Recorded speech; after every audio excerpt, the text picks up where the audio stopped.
أعوذ بالله من الشيطان الرجيم بسم الله الرحمن الرحيم يا أيها الناس اعبدوا ربكم الذي خلقكم والذين من قبلكم لعلكم تتقون الذي جعل لكم الأرض فراشا والسماء بناء وأنزل من السماء ماء فأخرج به من الثمرات رزقا لكم فلا تجعلوا لله اندادا وانتم تعلمون صدق اللہ العظیم۔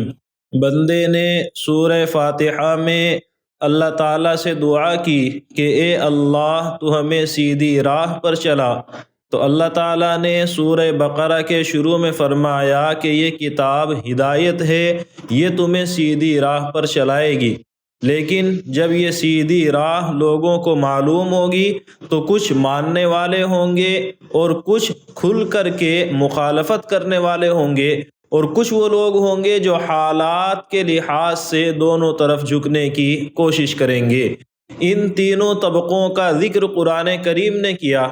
اب یہاں تیسرے کے شروع میں اللہ انسان کو وہ بنیادی مقصد یاد دلاتا ہے جس کے لیے قرآن کریم حقیقت میں نازل ہوا ہے، جس کے لیے اللہ کے رسول صلی اللہ علیہ وسلم یا آپ سے پہلے تمام کے تمام انبیاء کرام علیہم الصلاۃ والسلام دنیا کے اندر تشریف لائے تھے۔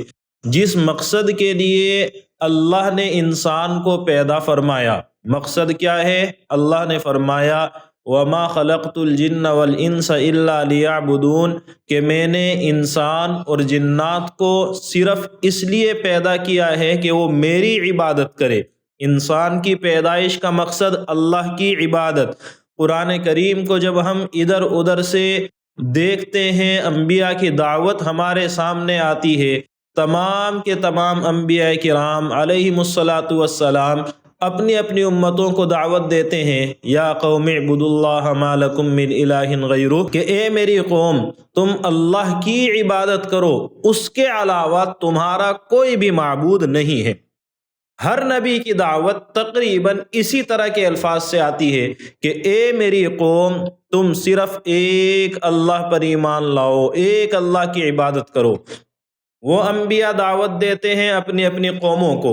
اللہ نے یہی پیغام آخری رسول حضرت محمد الرسول اللہ صلی اللہ علیہ وسلم کو جب دیا تو قرآن کے الفاظ ہیں یا ایھا الناس، اے لوگو، اے میری قوم کے لوگوں، میری زبان کو ماننے والوں، میرے آس پاس کے رہنے والوں، میرے زمانے کے لوگوں، یہ سارے، اور پھر اے وہ لوگوں جو میری قوم سے تعلق نہیں رکھتے، جن کی زبان میری زبان نہیں ہے، جن کا زمانہ میرا زمانہ نہیں ہے، جنہوں نے مجھ سے کبھی تعلق دنیا میں نہیں رکھا لیکن اب ان تک میرا پیغام جا رہا ہے۔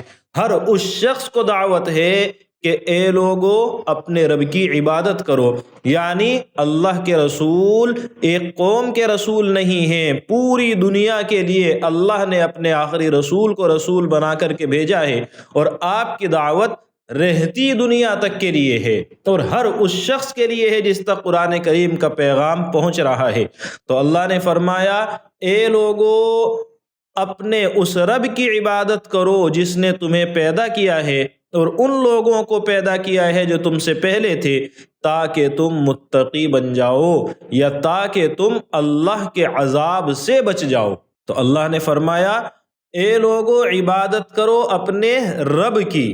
آپ غور کریں، یہ لفظ ہم نے شروع میں سورہ فاتحہ کے شروع میں بھی اس چیز کی وضاحت کی تھی کہ اللہ جہاں اہم کام بتاتا ہے وہاں رب کا لفظ استعمال کرتا ہے، یہ بتانے کے لیے کہ انسان اپنی حیثیت کو پہچانے، انسان اپنی خود کی پیدائش پر غور کرے کہ ایک بے جان پانی کا وہ قطرہ جو انسان کے بدن پر لگ جائے تو وہ اس کو صاف کرنا سب سے پہلی ذمہ داری سمجھتا ہے۔ اس قطرے سے ایک خوبصورت انسان کا وجود، وہ قطرہ جن مراحل سے گزرتا ہے، ہر مرحلے میں گندگی، وہ قطرہ جس جگہ پر رہتا ہے صرف گندگی ہی گندگی، یہاں تک کہ انسان جب پیدا ہوتا ہے اور پیدا ہونے کے کچھ دنوں کے اندر وہ مرحلہ وار رہتا ہے، ان دنوں میں بھی بہت سے لوگ اس بچے کو جلدی سے لینا پسند نہیں کرتے، ابھی اس کا وجود، ابھی اس کے ہاتھ پیر اس طرح کے ہیں کہ اس میں کچھ نہ کچھ وہ صورتحال موجود ہے، یہ کہ ان کو دیکھنے میں لگتی ہے۔ تو اس مرحلے سے اٹھا کر یہاں تک اللہ تعالیٰ جس انسان کو لے کر کے آ رہا ہے، وہ انسان اپنے وجود میں غور کرے، یہ غور کرے کہ کس کس مرحلے سے گزرا جس کو میڈیکل سائنس نے مانا، پھر یہ غور کرے کہ اللہ کے رسول نے قرآن میں یہ سارے مرحلے اس وقت میں بتا دیے جب کوئی میڈیکل سائنس تھی ہی نہیں۔ ہر مرحلے کو اللہ کے رسول نے بتایا کہ کتنے اوقات میں کیا ہونے والا ہے، کتنی چینجنگ ہوتی ہے۔ وہ سارے مراحل بتانے کے بعد قرآن کہتا ہے اپنے اس رب کو پہچانو جس نے تمہیں ان سارے مرحلوں سے گزارا ہے، اور الذی خلقکم، اس نے تمہیں وجود بخشا ہے۔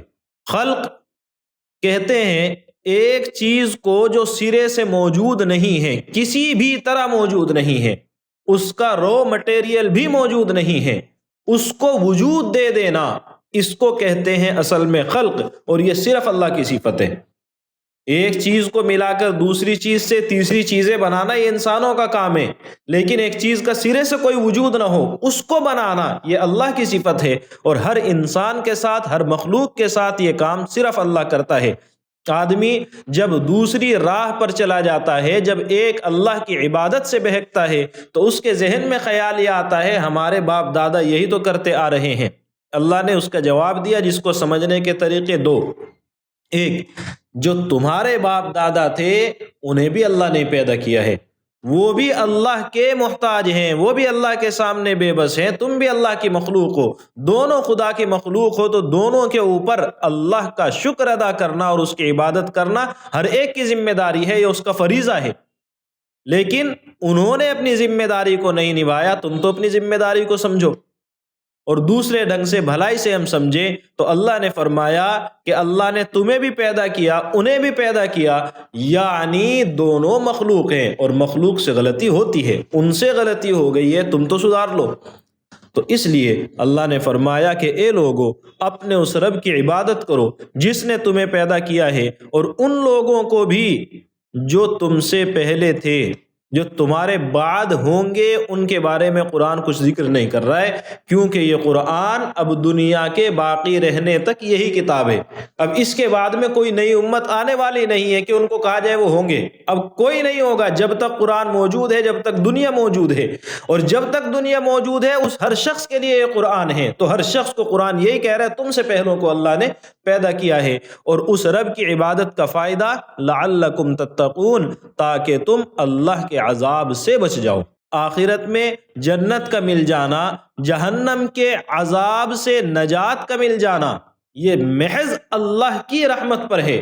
بندے کے اعمال اس رحمت کے متوجہ ہونے کا ذریعہ ہے۔ آخرت میں اللہ رحم کرے گا یا نہیں، اللہ ہمارے جذبے کو دیکھے گا کہ ہم نے کس خلوص کے ساتھ اللہ پر ایمان قبول کیا تھا، اللہ یہ دیکھے گا اس نے نیک اعمال کرنے کی جو کوشش کی تھی وہ کافی حد تک مخلصانہ تھی، ریاکاری تھوڑی بہت ادھر ادھر سے آئی تھی لیکن کرنے میں یہ مخلص تھا، اس نے 10 میں سے 2 ہی نیک عمل کر رکھے ہیں لیکن کر تو رکھے ہیں۔ تو وہاں اللہ ہمارے اعمال کی کاؤنٹنگ جب کرے گا، جب ہمارے اعمال کا حساب ہوگا، تو وہاں بنیادی طور پر جو چیز دیکھی جائے گی وہ اعمال کا خلوص ہوگا، بنیادی طور پر یہ دیکھا جائے گا وہ عمل قبولیت کے لائق ہے کہ نہیں۔ اگر ہماری کوشش اللہ کی قبولیت پر پوری اتر گئی تو اب وہ کوشش تھی تو 2 روپے کی، لیکن اللہ اس کی قدر کرے گا اور اس کے بدلے میں بے پناہ قیمتی چیز ہمیں عطا کرے گا، اس لیے نہیں کہ وہ اس چیز کا بدلہ ہے، بلکہ اس لیے کہ آپ نے اپنے اس عمل سے اللہ کی رحمت کو متوجہ کر لیا ہے۔ تو آپ جہنم سے بچیں گے اللہ کی رحمت پر، تو اپنے اعمال کرو کس لیے؟ تاکہ تمہیں وہ رحمت کی امید بنی رہے، لعلکم، امید ہے۔ اللہ جب اس طرح کے الفاظ استعمال کرتا ہے بندے کو امید دلاتا ہے، اور بادشاہ دنیا میں بھی جب کسی کو امید دلاتا ہے تو وہ اس امید کو پوری کرتا ہے، یہی اس بادشاہ کی شان ہوتی ہے۔ تو اللہ جب امید دلا رہا ہے تو یقیناً وہ بھی اپنی اس امید کو جو بندے کے دل میں اس نے پیدا کی ہے پوری کرے گا، شرط یہ ہے کہ بندہ عبادت پر پوری آ جائے۔ آپ کو معلوم ہے کہ عبادت کا مطلب کیا ہے، سورہ فاتحہ میں تفصیل سے آ چکا ہے۔ مختصراً عرض یہ کہ آپ کسی ذات کو بغیر کسی ذریعے اور ظاہری سبب کے اپنے نفع نقصان کا مالک مان لیں۔ یہ مجھے نفع یا نقصان پہنچا سکتا ہے کسی سبب کو اختیار کیے بغیر۔ یہ ماننے کے بعد آپ اس کی جب تعریف کرتے ہیں، جب آپ اس کی عظمت بیان کرتے ہیں، یا جب آپ اس سے فریاد کرتے ہیں، یہ تینوں عمل جہاں آ جاتے ہیں تو وہ عبادت ہے، اور اس درجے میں عبادت صرف ایک اللہ کی کرو۔ اب یہ عبادت کیسے کی جائے گی؟ انہی تین طریقوں میں سے، لیکن کرنے کے طریقے الگ الگ ہیں، کیونکہ قرآن نے اس سے پہلے کی آیتوں میں تین جماعتوں کا ذکر کیا۔ ایک وہ جنہوں نے قرآن کو مان لیا، پکے مومن ہو گئے، دوسرے وہ تھے جنہوں نے بالکل نہیں مانا، اور تیسرے وہ تھے جو زبان سے ماننے کے دعوے دار ہیں، دل سے نہیں مانتے ہیں۔ تو اللہ نے تینوں کو خطاب کیا، اے لوگو۔ تو جب خطاب مومنین کے ساتھ میں ہوگا تو انہیں کہا جا رہا ہے کہ اپنے جس عمل پر تم لگ گئے ہو اللہ کو ایک مان کر کے اس پر جمے رہو، اور جن لوگوں نے سرے سے نہیں مانا انہیں کہا جا رہا ہے کہ ایک اللہ کی عبادت کرو، یعنی اس اللہ کو پہچانو، اس کی ذات پر ایمان لاؤ اور اپنے ایمان کے اندر اخلاص پیدا کرو۔ منافقین کو کہا جا رہا ہے کہ جو زبان سے دعویٰ کر رہے ہو اس کو دل سے اعتراف کر لو، اس کے اوپر کھرے اتر کے دکھاؤ، اپنے زبانی دعوے کو خلوص اور اخلاص کے ساتھ واضح کرو، کلیئر کرو۔ غرض یہ ہے کہ اللہ نے فرمایا اے لوگو اللہ کی عبادت کرو۔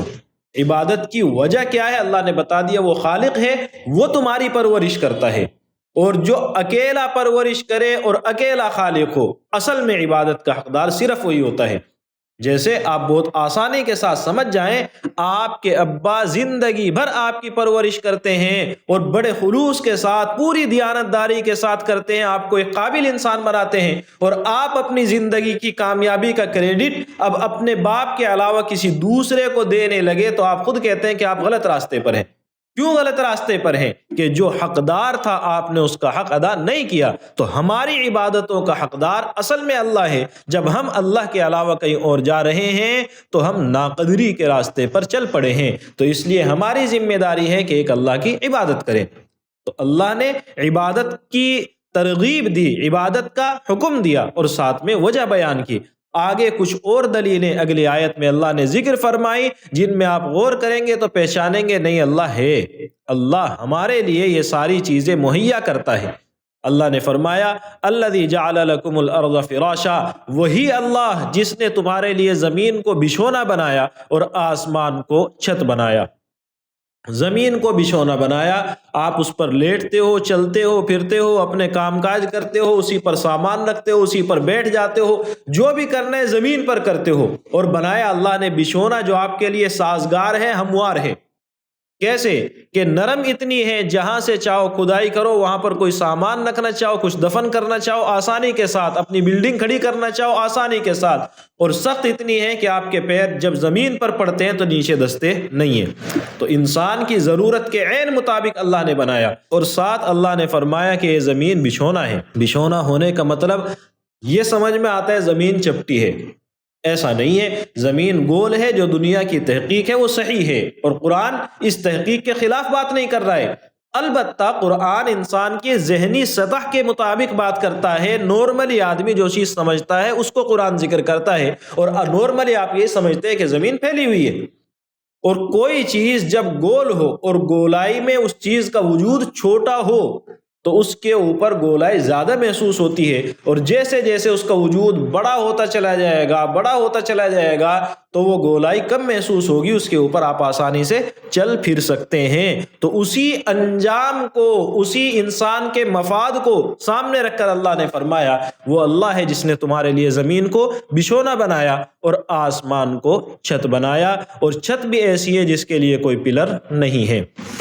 وَأَنزَلَ مِنَ السَّمَاءِ مَاءً، اور وہ اللہ ہے جس نے آسمان سے پانی برسایا، پھر اس پانی کے ذریعے سے طرح طرح کے پھل اگائے تمہیں روزی پہنچانے کے لیے۔ یعنی اس پانی سے اللہ نے تمہارے لیے روزی کا انتظام کیا۔ اب آپ غور کریں، زمین کو پیدا کرنا کسی بھی مخلوق کے بس میں نہیں، آسمان انسان کے بس کی پیدائش نہیں ہے، اسی طریقے سے پانی کو بادلوں سے برسانا ہم اور آپ خوب جانتے ہیں کہ یہ بھی انسان کے بس کی بات نہیں ہے۔ یہ تین چیزیں ایسی ہیں جو ہم میں سے کوئی شخص نہیں کر سکتا۔ چوتھی چیز ہے کہ زمین کے اندر سے پیداوار حاصل کرنا، تو اس میں بھی ایک کاشتکار جو کام کرتا ہے، زمین کو نرم کرتا ہے، ہموار کرتا ہے، صاف کرتا ہے، اور نرم کرنے کے بعد اس کے اندر بیج ڈالتا ہے، اس بیج کے باہر نکلنے تک اس کی صاف صفائی رکھتا ہے۔ یہ سارے کام وہ کر رہا ہے، لیکن اس بیج کے اندر سے پودے کو نکالنا یہ کسی انسان کے بس کی بات نہیں ہے۔ کتنے بیج آپ ڈالتے ہیں، اس میں سے کتنے خراب ہو جاتے ہیں۔ یہ عمل اللہ کی رحمت سے ہے۔ تو یہ چاروں چیزیں ایسی ہیں جو اللہ کے علاوہ کوئی دوسرا نہیں کر سکتا۔ جب صرف اللہ کرتا ہے تو عبادت بھی ہمیں اسی کی کرنی چاہیے، اور یہ ایسی چیز ہے جس میں آپ دیانت داری سے غور کریں گے، اللہ کو پہچانیں گے، اور اگر پہلے ہی ایک طرف کا ذہن بنا کر کے آپ بیٹھ جائیں گے، پھر یہ چیزیں آپ کو حقیقت تک نہیں پہنچائیں گے۔ آدمی اسی سطح پر چیزوں کو دیکھتا ہے جس سطح پر اس کا علم ہے، جتنی چیزوں کی معلومات اس کو ہے اسی ڈھنگ سے وہ غور کرے گا۔ ایک جاہل ان پڑھ انسان جس نے کبھی ٹرین نہیں دیکھی ہے، ٹرین کے سسٹم کو نہیں جانتا ہے، وہ جاتا ہے اور دیکھتا ہے پلیٹ فارم پر ایک شخص ہے جو کبھی گرین سگنل دیتا ہے، کبھی ریڈ سگنل دیتا ہے۔ ریڈ سگنل سامنے، اس کا مطلب ٹرین نہیں جائے گی، ابھی رکی رہے گی، اور گرین ہے، اس کا مطلب ابھی چل دے گی۔ یہی چیز آپ ٹریفک کے اندر دیکھتے ہیں۔ تو اب وہ کیا کہہ رہا ہے کہ ٹریفک کے اندر جو ریڈ لائٹ ہوئی تھی اس نے گاڑی کو روک دیا، اس نے ٹرین کو روک دیا۔ جو گرین لائٹ ہوئی تھی، گرین سگنل تھا، اس نے گاڑیوں کو چلا دیا۔ تو آپ اس کو سمجھائیں گے بیٹا یہ صرف ایک علامت ہے، چلانے والا وہ ڈرائیور ہے جو گاڑی کے اندر، یہ ٹرین کے اندر موجود ہے۔ لیکن جب آپ اور ڈیٹیل میں جائیں گے تو آپ کو سمجھ میں آئے گا کہ ڈرائیور کا کام بھی ایک پرزے کو ادھر ادھر کرنا ہے، اس کے علاوہ اس کا بھی کوئی کام نہیں ہے۔ اصل میں گاڑی کو، یہ ٹرین کو چلاتے ہیں وہ جو کل پرزے ہیں جو گاڑی کے اندر لگے ہوئے ہیں وہ چلاتے ہیں۔ لیکن جب آپ ان کی بھی گہرائی میں جائیں گے تو سمجھ میں آئے گا کہ وہ آپس میں حرکت کرتے ہیں، لیکن حقیقت میں گاڑی کو چلاتی ہے وہ اسٹیم یا وہ کرنٹ یا وہ طاقت جو گاڑی کے اندر بنتی ہے، اس کی طاقت سے گاڑی چلتی ہے۔ اب آپ دھیان لگائیں تو وہ اسٹیم یا کرنٹ آپ کو نظر نہیں آتا ہے، لیکن آپ مانتے ہیں کہ چلتی ہے۔ نہیں یقین آتا ہے تو جا کے ہاتھ لگا کے دیکھ لیں، آپ کو سمجھ میں آ جائے گا۔ اب آپ بتائیں کہ اس کرنٹ کو آپ نے دیکھا ہے کہ نہیں، لیکن جب آپ گہرائی میں جائیں گے تو آپ کو ماننا پڑے گا کہ ہاں وہی ہے جو حقیقت میں گاڑی کو چلا رہا ہے، اور یہی شکل ہے۔ جب آپ دیکھیں گے کہ کھیتی میں نے کی ہے تو لگے گا کہ آپ نے کی ہے، لیکن جب گہرائی میں آپ جائیں گے تو آپ کو سمجھ میں آئے گا کہ پیداوار میرے بس کی بات نہیں ہے۔ موقع پر پانی پہنچا دینا یہ آپ کا کام ہے، اس پانی کے ذریعے سے ترکاری کو اگا دینا یہ اللہ کی رحمت ہے۔ وہ پانی جو سمندر سے اٹھا ہے تو وہاں سے وہ پانی اٹھ کر جب ہمارے اوپر برسا ہے تو وہ پانی سمندر کے جیسا کھارا نہیں ہے، میٹھا پانی ہے۔ یہ پورا جو اس کے اندر فلٹر کا کام ہوتا ہے، وہ سارا کا سارا کام اللہ کی رحمت سے ہوتا ہے۔ تو پانی کا یہ نظام، برسات کا یہ نظام، اس برسات کے ذریعے سے ہونے والی پیداوار کا یہ نظام آپ کو کہتا ہے کہ غور کریں، اور جب وہ غور کریں گے تو آپ کسی طاقت تک ضرور پہنچیں گے۔ آپ طاقت تک پہنچ جاتے ہیں، لیکن آپ کہتے ہیں وہ طاقت نیچر ہے، وہ طاقت اتفاق ہے۔ اتفاقوں سے اتنی خوبصورتیاں نہیں آیا کرتی ہیں، اتفاق سے کبھی کچھ ہو جاتا ہے۔ آپ دنیا کی بنی ہوئی ہر چیز کے اندر جب دھیان دیں گے تو اس کی بناوٹ، اس کا ڈیزائن، اس میں لگنے والے ہاتھ پیر یا اس کے اجزاء یا اس کی آنکھیں یا اس کے کان، سب آپ کو بتاتے وہاں ہیں جہاں ہونے چاہیے۔ اس جانور کے لائق 4 پیر ایسے ہونے چاہیے تو ویسے ہیں، اور اس جانور کے لائق اس طریقے سے ہونے چاہیے تو ویسے ہیں۔ اس جانور کو 2 پیر چھوٹے ہیں لیکن اس کے ساتھ میں اس کے پنکھ ہیں، ان کا ڈیزائن الگ ہے۔ اس کے پیروں کے اندر ناخن ہیں اور وہ بڑے ہیں، دوسرے کے اندر ناخن ہیں وہ چھوٹے ہیں۔ یہ ساری چیزیں محض اتفاق تو نہیں ہے۔ پھر ان جانوروں کی رنگتوں کو آپ غور کریں، ان جانوروں کے کلر کمبینیشن کو آپ دیکھیں کتنی خوبصورتی کے ساتھ وہ ڈیزائن بنایا جاتا ہے، اس چیز پر آپ غور کر لیں، آپ اپنی پیدائش پر غور کر لیں۔ ایک انسان کی فنگر دوسرے کی فنگر سے میچ نہیں ہوتی ہے، اور اتنی مضبوطی کے ساتھ یہ چیز ایک دوسرے سے الگ ہے کہ آپ اس کو ایک دوسرے کی پہچان کا ذریعہ بناتے ہیں۔ یہاں یہ فنگر پرنٹ فلاں کے ہیں، اس کا مطلب یقینی طور پر وہ آدمی یہاں پر آیا تھا۔ اتنی مضبوط پہچان کا مطلب یہ ہے کہ فنگر پرنٹ ایک دوسرے کے ساتھ میچ ہو ہی نہیں سکتے، یہ آپ کا یقین ہے۔ اور یہ چیز، یہ فنگر پرنٹ بنتے کہاں ہیں؟ انسان کے لیے بنتے ہیں ماں کے پیٹ میں رہتے ہوئے۔ وہاں کون بنا رہا ہے؟ اس عورت کو، اس ماں باپ کو تو یہی پتہ نہیں ہے پیٹ میں ہے کیا۔ جب یہی پتہ نہیں ہے تو یہ ڈیزائن اتفاق سے بن رہے ہوں اور سب کے ایک دوسرے سے کبھی بھی میچ نہ ہو، یہ کیسے ممکن ہے؟ آپ غور تو کریں، یہ اتفاق نہیں ہوتا ہے، کوئی باقاعدہ طاقت ہے جو چلا رہی ہے۔ اس باقاعدہ طاقت کو لوگ الگ الگ نام دیتے ہیں، لیکن سب کا حاصل یہ ہے کہ وہ بنانے والا وہی ہے جس کو ہم اللہ کہتے ہیں۔ لوگ اس کو کس نام سے جانتے ہیں وہ لوگوں کا کام ہے، البتہ ان لوگوں کے لیے یقیناً سبق ہے جو یہ کہتے ہیں کہ خدا ہے ہی نہیں۔ اتنی بڑی دنیا کی اکثریت ابھی بھی ماننے کو تیار ہے کہ اللہ ہے، اور وہ ان چیزوں میں غور کرتے ہیں، اور وہ لوگ جو انکار کرتے ہیں ان کی بنیاد منع کرنے کی جو کچھ چیزیں ہیں، وہ چیزیں خود کہتی ہیں کہ ہمارے پاس اس کے لیے مضبوط دلیل نہیں ہے۔ آپ اس کے بارے میں جب ڈیٹیل میں جائیں گے، اس طرح کی تحقیقات پر آپ اپنی ریسرچ کریں گے، آپ کو سمجھ میں آئے گا۔ الغرض یہ ہے، اللہ نے بتایا کہ یہ چار چیزیں خاص طور سے میری قدرت کی وہ ہیں جن کے اندر آپ غور کریں، آپ کو خدا کی ذات سمجھ میں آتی ہے۔ جب اللہ تمہارے لیے یہ احسان کرتا ہے، فلا تجعلوا للہ اندادا، تو تم اللہ کے ساتھ کسی دوسرے کو شریک نہ ٹھہراؤ جبکہ تم جانتے بھی ہو۔ تمہیں پتا ہے کہ یہ سارے کام کسی اور نے نہیں کیے ہیں، تمہیں پتا ہے تمہارے لیے یہ چیزیں کوئی اور نہیں دے سکتا ہے۔ آپ ایک نارمل انسان سے، اور نارمل کے معنی یہاں پر یہ کہ یا تو وہ ایمان رکھتا ہو، اللہ نے ایمان کی توفیق دے رکھی ہے لیکن قبروں پر جا کر سجدہ کر رہا ہے، یا وہ شخص مذہب کو مانتا ہے، اس کو آپ پوچھیں کہ اوپر والے نے اگر ڈیسائیڈ کر لیا کہ یہ نہیں ہوگا تو کیا ہو سکتا ہے؟ اس قبر کے پجاری سے آپ پوچھ لیں کہ اگر خدا نے فیصلہ کر لیا ہے کہ تمہیں اولاد نہیں ہوگی تو کیا ہو سکتی ہے؟ اس سے آپ پوچھ لیں کہ آنے والے 5 سال میں تمہیں نقصان میں کاروبار کو چلانا پڑے گا، تو اگر اللہ نے طے کر لیا تو کوئی بدل سکتا ہے؟